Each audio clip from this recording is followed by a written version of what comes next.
अगर आप भी चाहते हो कि आपके बोर्ड्स में फैक्टराइजेशन का क्वेश्चन गलत ना हो तो इस वीडियो को पूरा देख लेना।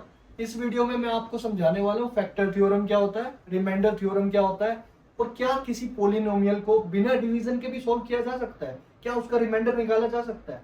अगर आपके भी माइंड में कुछ इस तरह के क्वेश्चंस हैं इस चैप्टर को लेके तो डेफिनेटली 100% आज क्लियर हो जाएंगे, और इसके बाद आपको कोई वीडियो देखने की जरूरत नहीं पड़ेगी इस चैप्टर की। ये मेरा वादा है आपसे। आप ये पूरी वीडियो देख लो, आपको डेफिनेटली एग्जाम में कैसा भी क्वेश्चन आए आप यूं कर दोगे। ठीक है जी, आओ स्टार्ट करते हैं।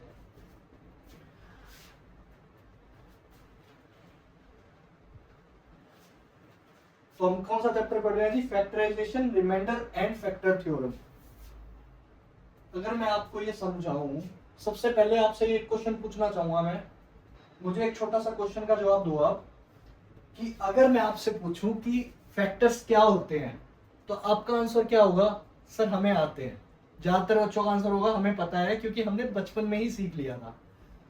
अब मैं आपसे पूछता हूँ 36 का फैक्टर बताओ। किसका बताना है? 36 के फैक्टर्स बताओ। जो भी इंटेलिजेंट बच्चा है कमेंट सेक्शन में आंसर देगा इसका। 36 के फैक्टर्स क्या क्या हो सकते हैं जी? 1 हो सकते हैं। वीडियो को पॉज करके आंसर दे देना अगर रिकॉर्डिंग देख रहे हो तो। 1। 36 का दूसरा फैक्टर क्या हो सकता है जी? 2 हो सकता है। और क्या हो सकता है? 3 हो सकता है। 3 की टेबल में आता है ये 36। और किसकी टेबल में आता है? 4 की टेबल में आता है। 5 की में नहीं आता, 6 में आता है, 7 में नहीं आता, 8 में भी नहीं आता, 9 में आता है, 10 में आता है क्या? 10 में भी नहीं आता, 11 में भी नहीं आता, 12 में आता है। ठीक है जी। 13 में नहीं आता, 14 में नहीं आता, 15 में नहीं आता, 16 में नहीं आता, 17 में नहीं आता, 18 में आता है, और 18 के बाद सीधा आता है 36 में। तो बेसिकली इसके कितने फैक्टर्स हो गए? 1 2 3 4 5 6 7 8 9। ठीक है जी। तो किसी भी नंबर के फैक्टर्स निकालना आपको बचपन में ही सिखा दिया गया था। मल्टीपल्स भी सिखाया गया था और साथ ही साथ आपको फैक्टर्स भी निकालना सिखाया गया था। अगर मैं सही कह रहा हूं तो मेरी बात से एग्री करते हो अगर आप, तो जल्दी से कमेंट में यस लिख दो। तो आपको ये चीज बचपन में सिखा दी गई थी। ठीक है जी। इसी का यूज आज हम करने वाले हैं इस पूरे चैप्टर में। ठीक है जी। फैक्टर, अगर मैं इस 36 को 2 से डिवाइड करूं, लो जी 36 को 2 से डिवाइड करते हैं। 2 1 जा 2, 2 3 जा, अच्छा ये 6 नीचे आ जाएगा, 2 4 2 8 जा 16। लो जी खत्म। क्या ये डिवाइड हो गया? अब मुझे एक छोटी सी बात बताओ, क्या आपको ये बचपन में बताया गया था कि ये क्या होता है? डिवाइजर होता है।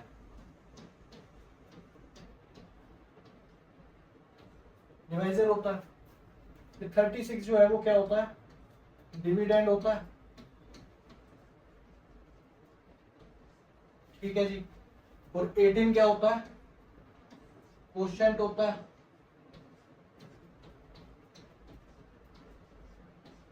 ठीक है जी। और जो 0 है वो क्या होता है? रिमाइंडर होता है।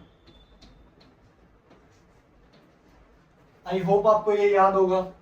ये आपका डिवाइजर, ये आपका डिविडेंड, ये आपका क्वोशिएंट और ये आपका रिमाइंडर। ठीक है जी, इतनी बात क्लियर है आपको। अब मुझे एक बात बताओ, अगर 36 2 का फैक्टर है तो क्या रिमाइंडर 0 आएगा? आप कहोगे जी बिल्कुल आएगा। अगर मैं 36 को 3 से डिवाइड करूं तब क्या होगा? तब भी रिमाइंडर क्या आएगा? 0 आएगा। 4 से डिवाइड करूं तो भी रिमाइंडर क्या आएगा? 0 आएगा। 6 से डिवाइड करूं तो भी रिमाइंडर 0 आएगा। 9 से डिवाइड करूं तो भी रिमाइंडर 0 आएगा। तो अगर आप एक पैटर्न नोटिस कर पा रहे हैं तो आपने एक चीज नोटिस की होगी कि कभी भी मैं किसी नंबर के फैक्टर से उसको डिवाइड करता हूं तो रिमाइंडर हमेशा क्या आएगा? 0 आएगा। और तभी ही वो फैक्टर है। रीजन भी तो वही है कि वो फैक्टर है। बस इसी चीज का यूज हमें करना है यहाँ पे।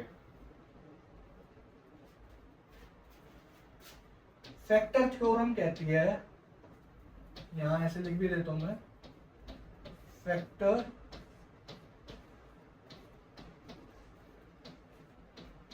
थ्योरम कहती है कि मैं किसी भी नंबर का अगर फैक्टर हूं तो रिमाइंडर कंफर्म्ड है कि 0 आएगा। ठीक है, इस चीज को आपको क्वेश्चन में समझाऊंगा तब ज्यादा क्लियर होगा। अभी के लिए आप ये बेसिक समझ जाओ जो मैंने आपको समझाया कि कभी भी कोई नंबर है और उसको उसी के फैक्टर से डिवाइड किया जाएगा तो रिमाइंडर 0 आएगा। इसका बहुत बड़ा यूज है पूरे चैप्टर में। ठीक है, मैं इसको आगे समझाता हूँ आपको फैक्टर थ्योरम को।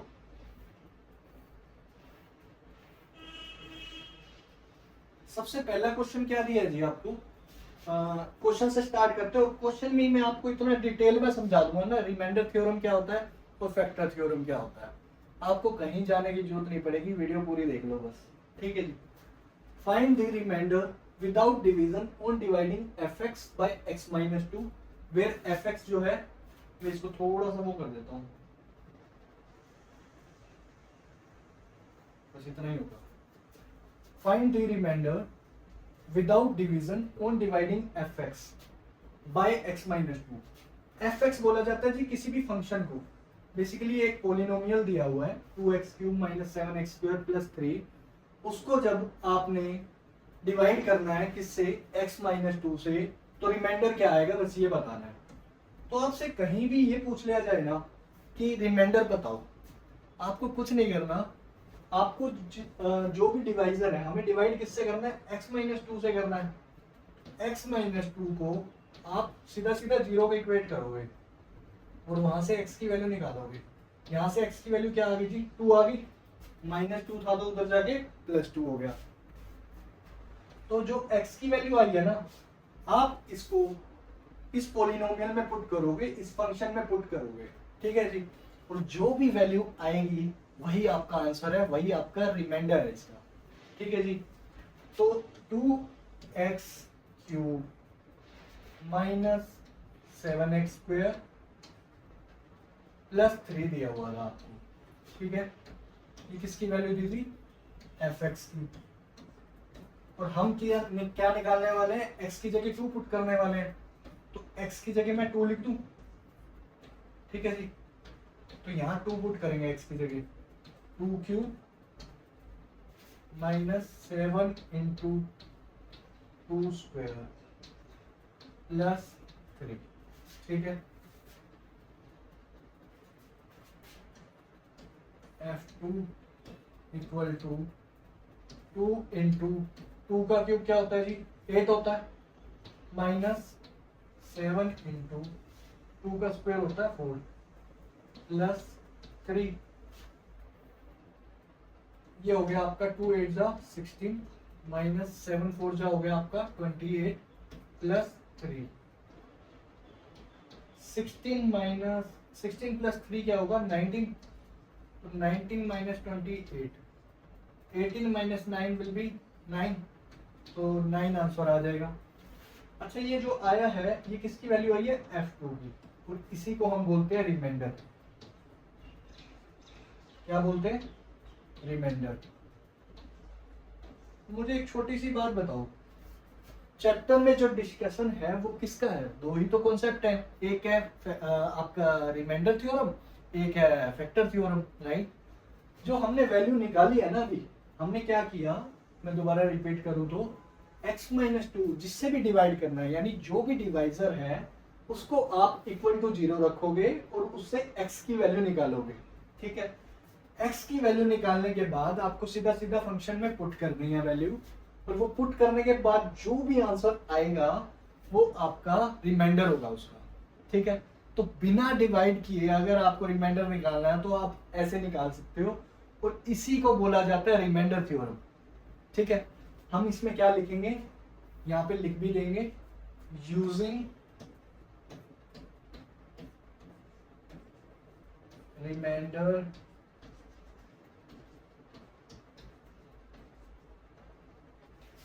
थ्योरम। ठीक है जी, तो कहीं भी आपसे पूछ लिया जाए कि आप रिमाइंडर बताओ, तो इसका मतलब वहां पे क्या यूज होना है, रिमाइंडर थ्योरम यूज होना है। आप सीधा सीधा लिखोगे यूजिंग रिमाइंडर थ्योरम। ठीक है जी, बस इतना सा क्वेश्चन था और कुछ नहीं था इसमें। सेकंड क्वेश्चन देखते हैं। क्या बोल रहे हैं यहाँ, स्पेशल लिख भी दिया, using remainder theorem find the value of K if on dividing, अगर हम डिवाइड करते हैं इसको, यानी ये डिवाइजर है, डिविडेंड है बाय x माइनस टू से, अगर हम इसे x माइनस टू से डिवाइड करते हैं तो रिमाइंडर अब की बार दिया हुआ है तुम्हें 7, ठीक है जी। तो रिमाइंडर आपको दे दिया, डिवाइजर आपको दे दिया और डिविडेंड भी आपको दे दिया, ठीक है। अब मुझे एक छोटी सी बात बताओ, मैंने अभी आपको क्या बताया था, रिमाइंडर थ्योरम जब भी आप करोगे तो x minus two equal to divisor equal to 0 करोगे। सबसे पहला स्टेप होगा आपका x की वैल्यू निकालना, और अब मैं x की वैल्यू अगर निकाल दी, अगर x की वैल्यू आपने निकाल दी, उसको कहाँ पुट करना था, इसमें पुट करोगे 2x क्यूब वाले में। अगर मैं यहाँ पुट करूँ इसे तो क्या था, 2x cube plus 3x square minus kx plus 5। अगर मैं इसमें पुट करूँ 2, तो 2 इंटू 2 क्यूब हो जाएगा प्लस 3 इंटू 2 स्क्वायर हो जाएगा माइनस k इंटू 2 हो जाएगा प्लस 5। 2 का क्यूब क्या होता है, 8 होता है, तो 2 into 8 plus 3 into 4 minus 2k plus 5। 2 8 जा क्या होता है जी 16 प्लस 4 3 जा क्या होता है 12 माइनस 2k प्लस 5। मैंने आपको एक चीज सिखाई थी कि कभी भी अगर आप उसमें x की वैल्यू निकाल के पुट करते हो तो क्या निकल के आता है, उसका रिमाइंडर आता है, और यहाँ पे आपको रिमाइंडर दिया हुआ है। तो क्या मैं ये नहीं कह सकता ये रिमाइंडर है, अगर मैं इसको सोल्व करना चाहूँ फर्दर कर सकता हूँ ना। 16 प्लस 12 क्या होगा 18 और 28 प्लस 5 क्या होगा 32, आई मीन एक सेकेंड 33। 16 प्लस 2 हो गया 18 प्लस 28 प्लस 5 हो गया 33 माइनस 2k, ठीक है जी। ये आपका रिमाइंडर आया होगा, क्योंकि मैंने आपको सिखाया कि वैल्यू पुट करोगे तो जो भी आंसर आएगा वो आपका रिमाइंडर होगा। बट क्या आपको रिमाइंडर की वैल्यू दे रखी है 7, तो क्या मैं ये कह सकता हूँ कि जो 33 माइनस 2k आया है वो किसके इक्वल होना चाहिए, 7 के इक्वल होना चाहिए, क्योंकि रिमाइंडर तो 7 है, ठीक है जी। तो minus 2k equal to 7 minus 33 plus minus plus 33 का तो वहां जाके माइनस हो गया, 7 माइनस 33 क्या हो गया 13 माइनस 6 माइनस 26 और ये हो गया माइनस 2, यहाँ मल्टीप्लाई में है तो वहां जाके क्या होगा डिवाइड होगा, माइनस से माइनस कैंसिल, 2 1 जा 2 2 1 जा 2 2 3 जा 6, यानी k की वैल्यू क्या आ गई जी 13 आ गई। आई होप आपको क्लियर हुआ होगा। उन्होंने यही तो पूछा होगा आपसे कि k की वैल्यू बताओ, क्वेश्चन में क्या पूछा था find the value of k। तो पहला टाइप जो हमने पढ़ा था उसमें बिल्कुल बेसिक सा क्वेश्चन था, उसमें उन्होंने बोला कि आप सीधा सीधा रिमाइंडर निकाल दो, आपने वैल्यू पुट करी रिमाइंडर आ गया, ठीक है जी। दूसरे क्वेश्चन में उन्होंने थोड़ा सा ट्विस्ट किया, उन्होंने कहा कि आप रिमाइंडर मैं आपको दे रहा हूँ, डिवाइजर भी दे रहा हूँ, फंक्शन भी दे रहा हूँ, यानी डिविडेंड भी दे रहा हूँ। अब आपको क्या करना है, एक वेरिएबल डाल दिया फंक्शन के अंदर, आपको उसकी वैल्यू निकालनी है। तो हमने जस्ट उसमें पहले रिमाइंडर निकाला, किस फॉर्म में, के की फॉर्म में, और उसे रिमाइंडर के ही इक्वेट कर दिया, क्योंकि रिमाइंडर की वैल्यू हमारे पास थी, ठीक है जी। आई होप आपको क्लियर हो गया होगा। चलते हैं नेक्स्ट क्वेश्चन पे। नेक्स्ट क्वेश्चन है आपका using remainder theorem, again remainder theorem ही है, find the value of A, फिर से वेरिएबल की वैल्यू निकालनी है, बाय x माइनस 1, रिमाइंडर दिया हुआ, रिमाइंडर भी अब की बार a की फॉर्म में ही दिया हुआ है, ठीक है जी।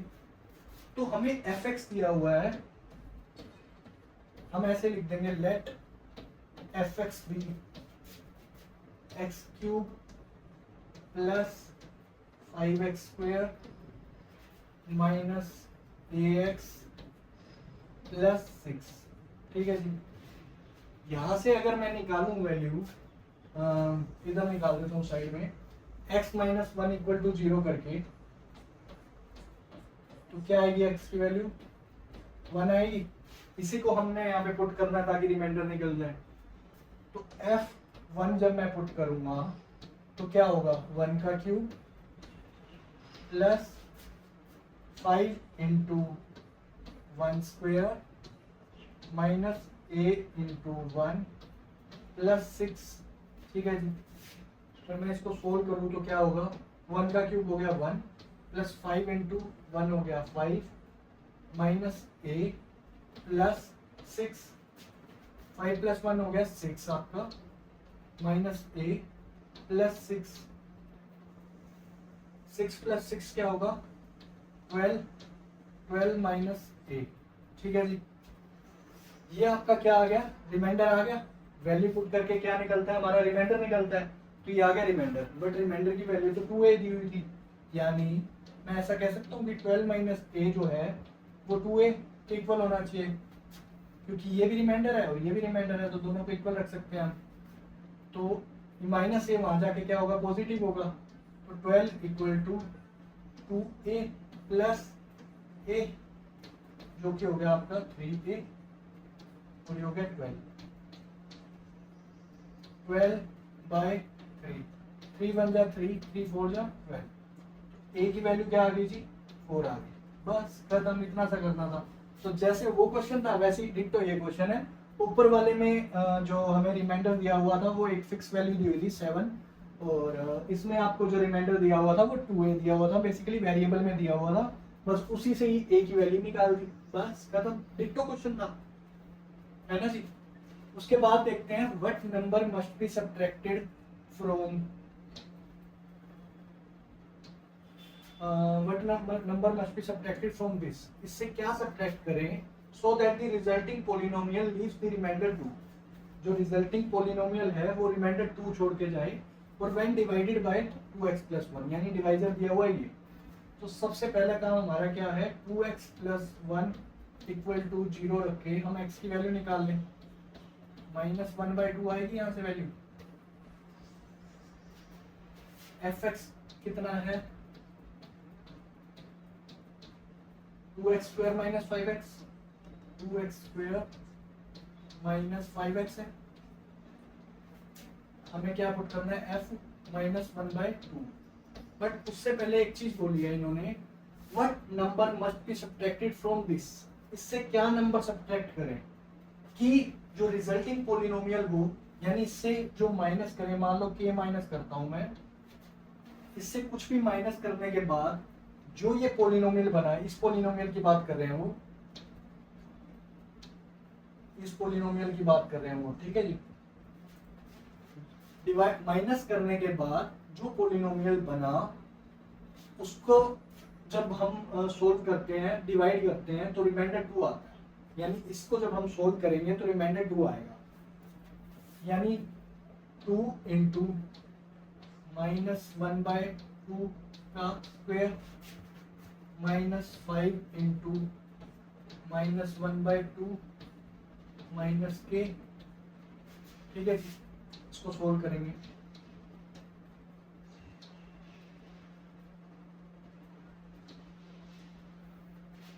इसको सोल्व करेंगे तो क्या आएगा 2 इंटू 1/4 हो जाएगा, माइनस माइनस प्लस हो जाएगा, 2 2 4 हो जाएगा, माइनस 5 माइनस माइनस प्लस हो जाएगा तो 5/2 प्लस 5/2 आ जाएगा, और माइनस 8।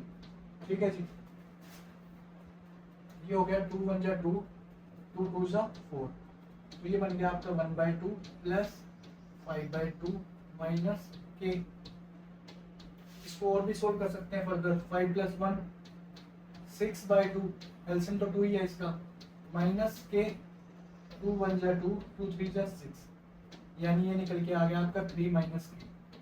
अच्छा जी, आपको बहुत बार बता चुका हूँ मैं इस वीडियो में कि वैल्यू पुट करने के बाद जो निकलता है वो क्या होता है, हमारा रिमाइंडर होता है।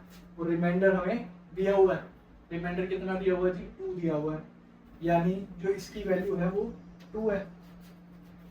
k को इस साइड लाके पॉजिटिव कर देते हैं क्योंकि उधर नेगेटिव है, 2 उधर जाके नेगेटिव हो जाएगा, तो k की वैल्यू क्या आ गई 1 आ गई। बस खत्म, इतना सा करना था। तो आपसे पूछा था what number must be subtracted, तो 1 सब्ट्रैक्ट करना पड़ेगा आपको क्योंकि 1 आंसर आया है। ठीक है, बस इतना सा करना था। करते हैं नेक्स्ट क्वेश्चन। फाइंड ए ए को निकालना है इफ टू पोलिनोमियल्स। आपके पास दो पोलिनोमियल्स दिए हैं, अभी तक एक ही दिया जाता था, ये और ये लीव्स द सेम रिमाइंडर। कह रहे हैं दोनों ही ना सेम रिमाइंडर छोड़ती हैं when divided by x plus 3। दोनों को डिवाइड यानी x प्लस 3 से भी किया है। दोबारा पढ़ देता हूं मैं। Find a if two polynomials this and this leaves the same remainder when divided by x plus 3, यानी दोनों को x प्लस 3 से ही डिवाइड किया गया है। तो x प्लस 3 इक्वल टू 0, तो x will be equal to -3 हो जाएगा। तो मैं इसको सॉल्व करूं, अगर मैं इसको सॉल्व करना चाहूं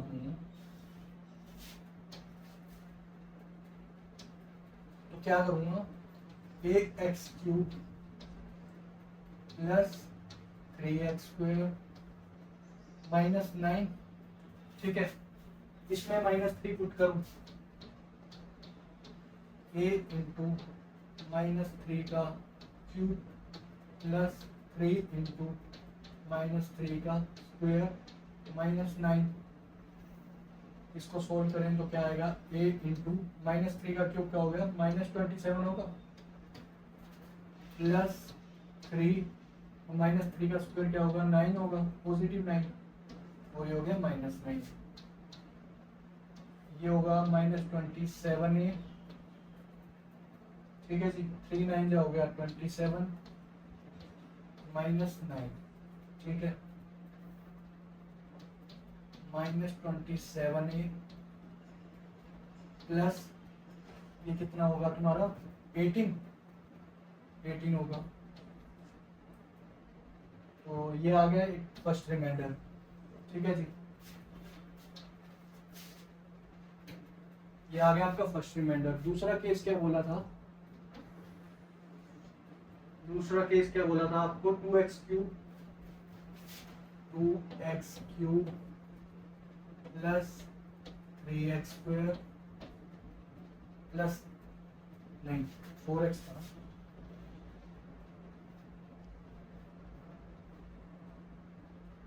to X cube plus 4x plus 8।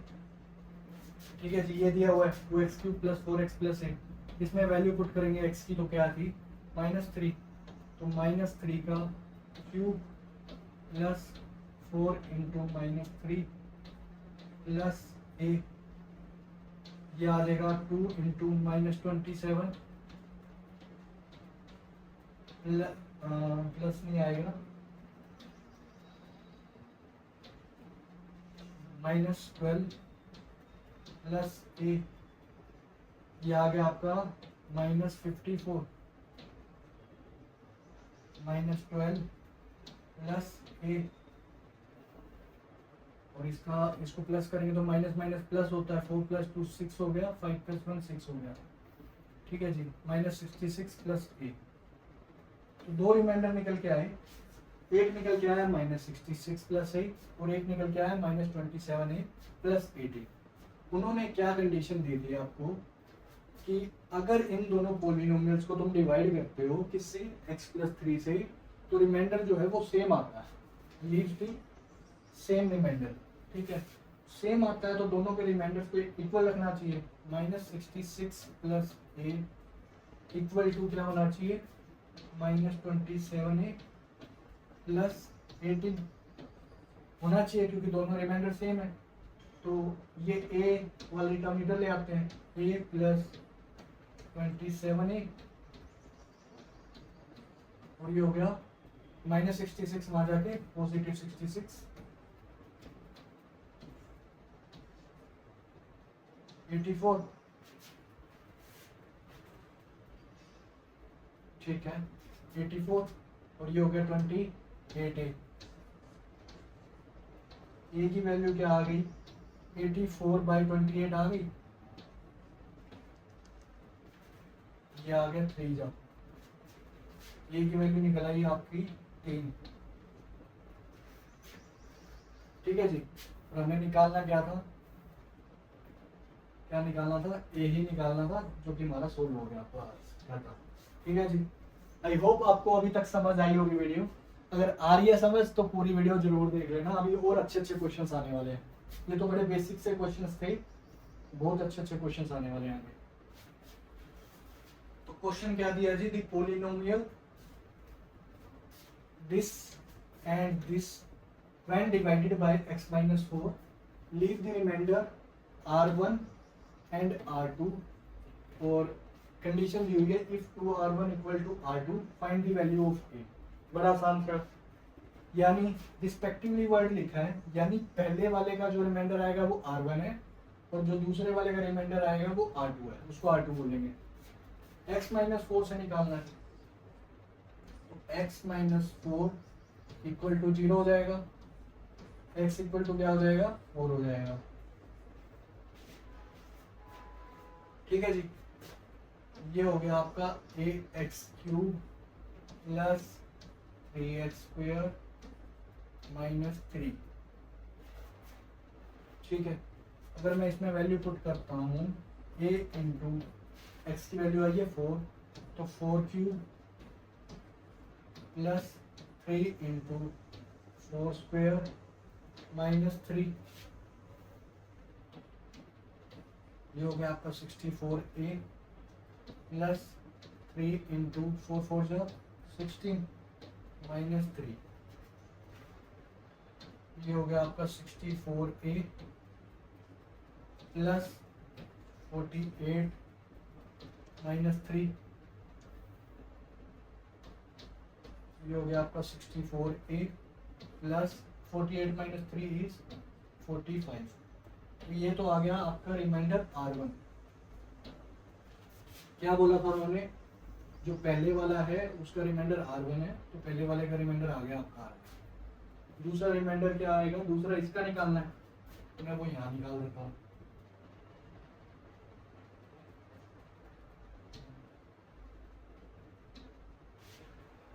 क्या है 2x क्यूब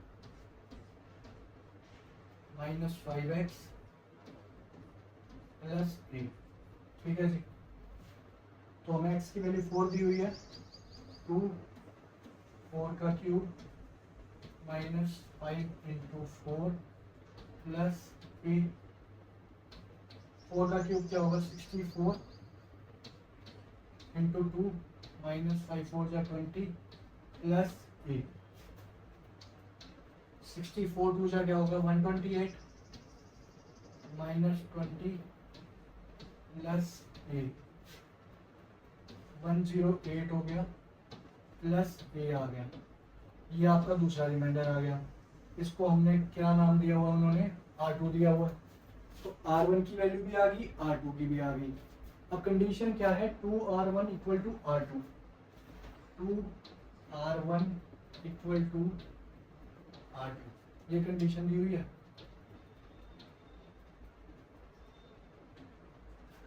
अब r1 की वैल्यू पुट कर दें, r1 की जगह r1 की वैल्यू है 64a प्लस 45 और r2 की वैल्यू क्या है 108 प्लस a, तो 108 प्लस a। जस्ट हमें वैल्यू सब्स्टिट्यूट करी है मैंने, r1 की वैल्यू r1 की जगह पुट कर दी और r2 की वैल्यू r2 की जगह पुट कर दी।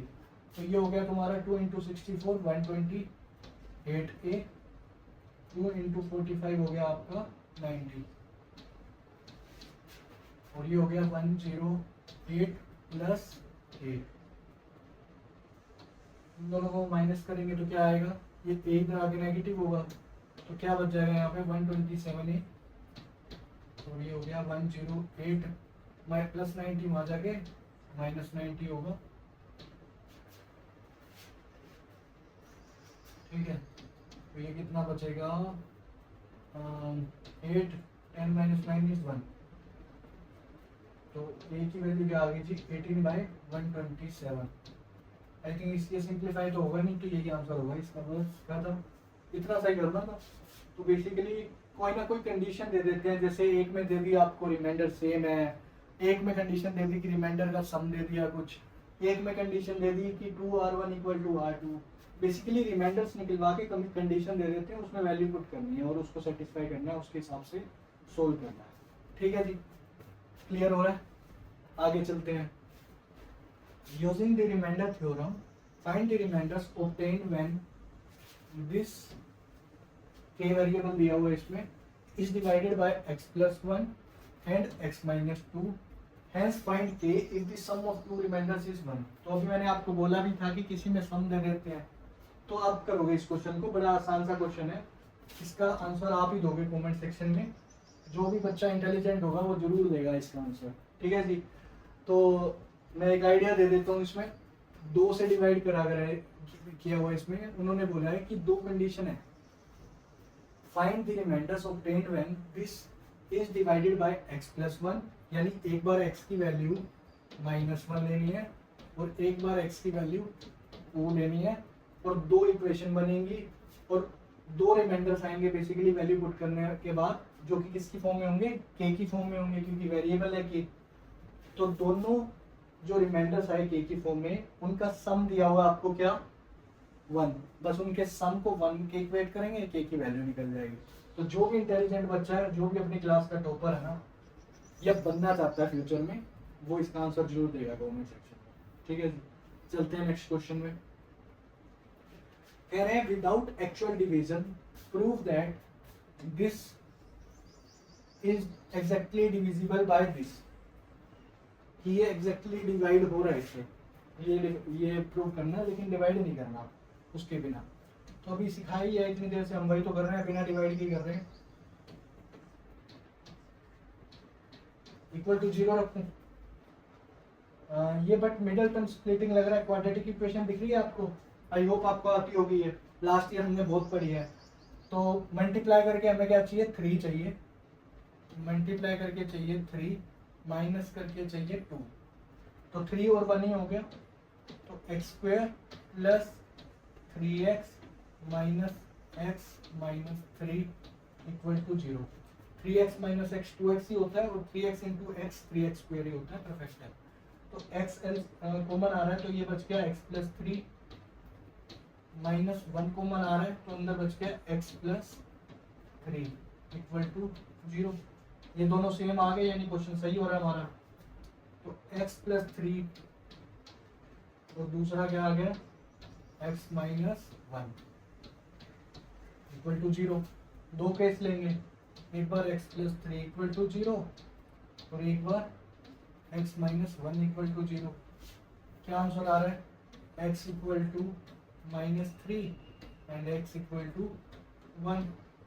अब उन्होंने क्या बोला है कि प्रूव करो कि ये डिवाइड कर रहे हैं, इसको एग्जैक्टली डिविजिबल हो रहा है ये नंबर, मतलब पूरा डिवाइड हो रहा है, यानी ये इसका फैक्टर है। ठीक है, तो x की पावर 4 प्लस 2x³ मैं ऊपर ही कर देता हूँ इसे, यहाँ पे x की power 4 plus 2x³ minus 2x² plus 2x minus 3। ठीक है जी, x की वैल्यू 2 आई थी, एक बार 1 पुट कर लेते हैं, एक बार -3। तो 1 पुट करेंगे तो देखते हैं क्या आता है, 1 की पावर 4 प्लस 1³ 1², ये हो गया आपका -3।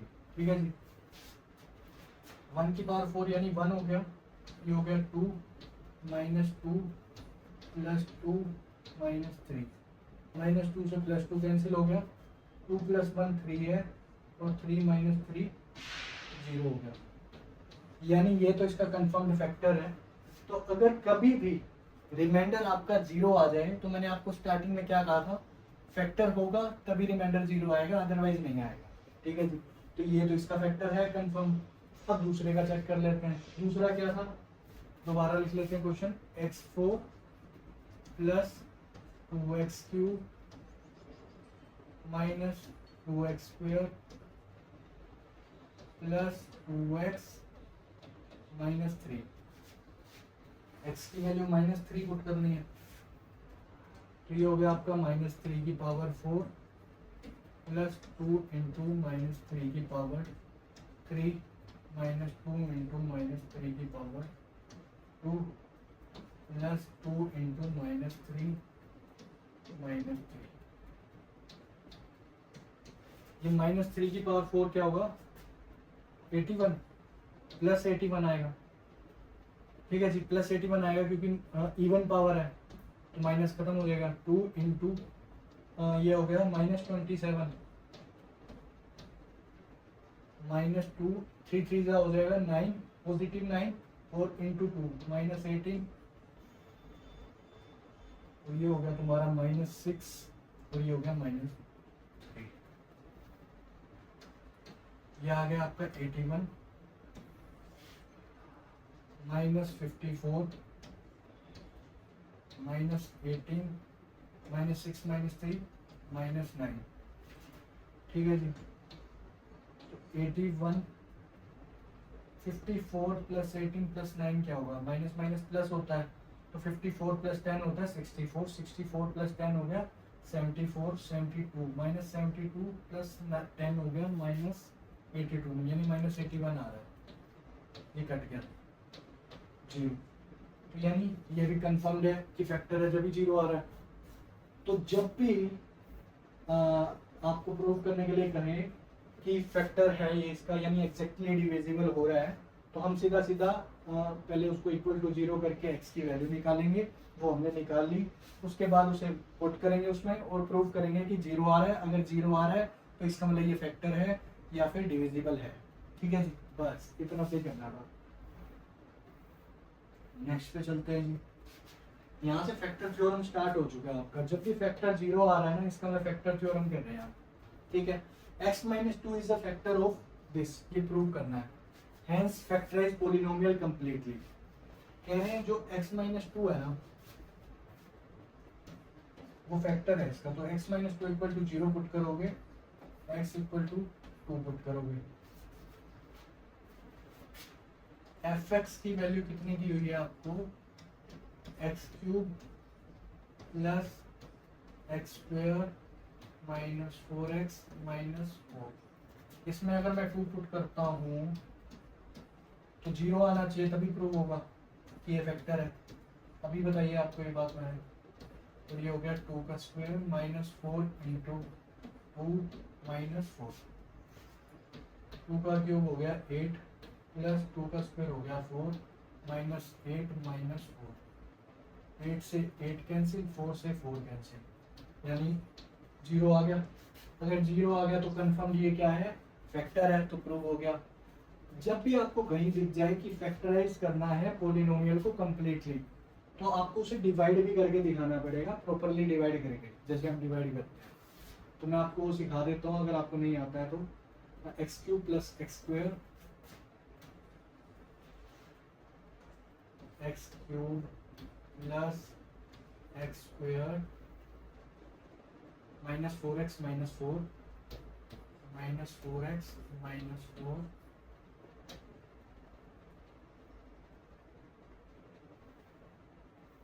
तो किससे करना है हमें, x माइनस 2 से करना है।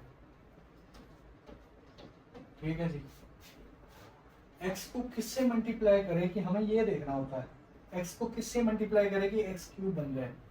x को हम x² से मल्टीप्लाई करके x³ बना सकते हैं। x² इंटू x क्या हो जाएगा, x³। ठीक है जी, एक चीज मेरी हमेशा ध्यान रखना, जो साइन इसका होगा हमें वही साइन लाना है मल्टीप्लाई करके, यानी एग्जैक्ट सेम नंबर चाहिए, साइन भी सेम चाहिए। ठीक है, और x² इंटू 2 भी करना पड़ेगा क्योंकि ये पूरा डिवाइजर है तो ये पूरे से मल्टीप्लाई होगा ना। x², सिर्फ x से नहीं होगा, इससे भी होगा। x² into 2 2x², but minus था तो माइनस 2x², माइनस 2x²। हमें सिर्फ पहले वाले को सेम बनाना होता है, दूसरे वाले से कोई रिलेशन नहीं है उसका। साइन हमेशा अपोजिट करने हैं। ये प्लस है तो इसे माइनस कर दो, माइनस है तो इसे प्लस कर दो। ठीक है, कट कर दिया, कट रहा था ये। Plus 2x² plus 2x² 3x²। तो जब ऑपरेट करोगे तो ये वाला साइन देखोगे, नीचे वाला जो हमने चेंज किया। तो फिर से एक ले लेंगे नीचे, माइनस 4x प्लस करके 3x मतलब मल्टीप्लाई करके 3x स्क्वायर चाहिए। x को किससे मल्टीप्लाई करोगे 3x स्क्वायर आ जाए? प्लस 3x से करना पड़ेगा। प्लस 3x से करूंगा तो ये 3x स्क्वायर बन जाएगा, और 3x को जब मैं -2 से मल्टीप्लाई करूंगा तो क्या बनेगा? -6x। ठीक है जी। साइन मैंने कहा था अपोजिट करने होते हैं, माइनस हो जाएगा, ये प्लस हो जाएगा, ये तो कट गया जी। और ये +6x -4x 2x हो गया। ठीक है, और एक बचा था -4 ले आते हैं ऊपर से। अब मल्टीप्लाई करके चाहिए 2x। x को किससे मल्टीप्लाई करेंगे 2x बन जाए? 2 से करना पड़ेगा, तो 2x बन गया, और 2 मल्टीप्लाई -2 करेंगे तो -4 आएगा।